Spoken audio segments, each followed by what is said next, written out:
Harold, from my question, I actually thought you were going to mention the Lobola thing for especially us black people, but you didn't. You just mostly mentioned about the commitment thing, and I personally think it's the Lobola. But you see, with me, okay, maybe, yeah, okay, we're going to get your perspective. As well.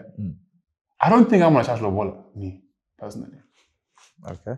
If my daughter wants to get married, I don't think I'm going to ask for Lobola. And then we're going to disagree as uncles. But it's my decision to make. It's my decision to make. I'm the one giving my daughter away. Uncle Joe is taking the money, bro. Whether you like it or not. What? No, because for me, Lobola is something, it's like, we're not progressing in life, guys. What's the whole point of Lobola, if I may ask? You want my opinion? Yeah, what's Lobola for? What's the reason for Lobola? I know it's culture, it's tradition, but what is it? What is the purpose? I mean, the purpose is to compensate the family for raising your wife. Why do you need compensation? You were the one that gave birth to this child. Why am I compensating you for? Because you knew. Okay. This is what I got. Sometimes. Put the mic on. Just repeat what you just said now. The mechanism fall off. That time, the family didn't even raise the child. They didn't even contribute anything. They only come last minute and be like, yeah, we want this part, our share of the Lobola. They didn't even put 1 rand in the school fees. Oh my God. You did everything yourself. You. But that's my stand. Yeah, but carry on with your opinion and then also share mine. So I was actually answering to say that Lobola is mostly just, something that they ask because they raised your wife, okay? And it's not a must, you get what I'm saying? It's not a must, but it's something symbolic that you can do to just honor the family. So yeah. Okay, this is my reason why I don't want to do Lobola, right? Because for me, it serves no purpose, right? What am I getting from your money? Money is something I can make for myself, right? This list of saying, oh, buy me a suit, buy me a shoe, these are things I can buy for myself.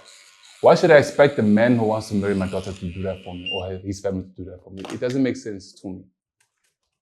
And one thing I was actually happy when I married my wife. Obviously, I'm going to keep using my marriage as an example because it only makes sense to me. Sweet marriage. When I married my wife, when we started dating, right?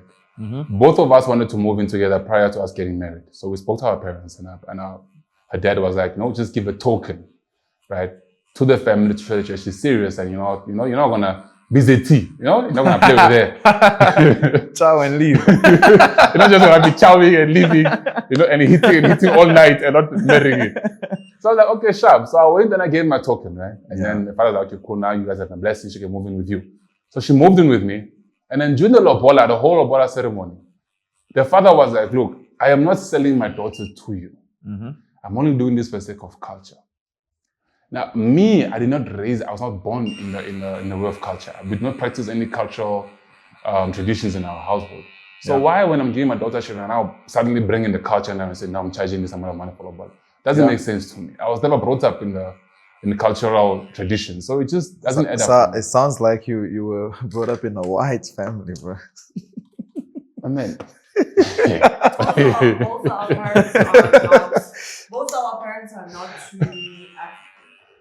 Is it? That's the simple way to say it. To repeat what she said in case no one heard it, both our parents are not typical Africans. Yeah, that's interesting. My dad is more, I don't want to say religious, but he leans more towards Christian beliefs. And then her dad, I'd say her dad is more Americanish, westernized. That's cute, bro. Some of us, we come from that background, bro. We're like, your father has a whole business plan and expecting the Lobola to come. But for me, that's always the perception it gives. Because I mean, let's be honest and ask ourselves, why do white people not do Lobola? That's the question. Why do they not? And I'm not trying to say that white people are more superior than black people, but certain things that they do need to question ourselves about why do they not ask for Lobola? When a white man wants to marry a daughter, they ask the guy, what do you do for a living? Can you be able to give her the life that she wants? If the man can, then the father and the mother say, like, you know what, here's our daughter. We, as the family of the wife, will put a 50% down payment on the wedding. Your family can put 50% down payment on the wedding, and then let's give both you guys the wedding of the dream.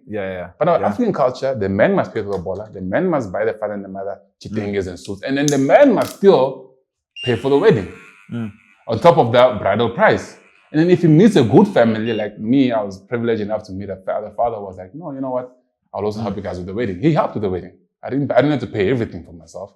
The father also sent us money and be like, use this plus mine. And my wife had a wedding that really made her happy. No, that's good, bro. And I think that's what most people do nowadays. It's like they just put things together. You know, a wife will also contribute towards the wedding as well and stuff like that. Now, yeah. What's your stand on what? What's your stand on traditional? Okay, you and I are both Congolese. Yeah. We do traditional weddings and then we do white weddings. Why? No, I actually say they because I do not believe in the white wedding, to be honest. You don't believe in white wedding? I do not. So you wouldn't do a white wedding? If I do one, that means it's for my wife.